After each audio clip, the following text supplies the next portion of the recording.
రాష్ట్ర ప్రభుత్వం ద్వారా ప్రజాపాలన కార్యక్రమంలో భాగంగా తేదీ 28 డిసెంబర్ నుండి జనవరి 6 వరకు ప్రజాపాలన దరఖాస్తులు ఆలూరు గ్రామం నందు తీసుకోవడం జరిగింది. ఈ దరఖాస్తులు 2251 దరఖాస్తులు 28వ డేట్ నుండి 6వ తేదీ జనవరి 6వ తేదీ వరకు రావడం జరిగింది.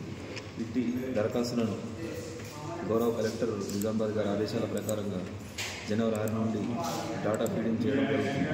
ఈ డాటా ఫీడింగ్ కార్యక్రమంలో భాగంగా 6వ తారీఖు నుంచి ఉదయం 6 గంటల నుండి షిఫ్టుల వారీగా రాత్రి 12 గంటల వరకు కూడా ఫీడ్ చేయడం జరుగుతున్నది. ఈ కార్యక్రమంలో మీసేవ ఆపరేటర్లు మరియు మా పంచాయతీ కార్యదర్శుల బృందంగా ఏర్పడి ఇక్కడ రైతు వేదికలు ఆలూరు రైతు వేదిక నందు సిస్టంల ద్వారా ఫీడ్ చేయడం జరుగుతుంది.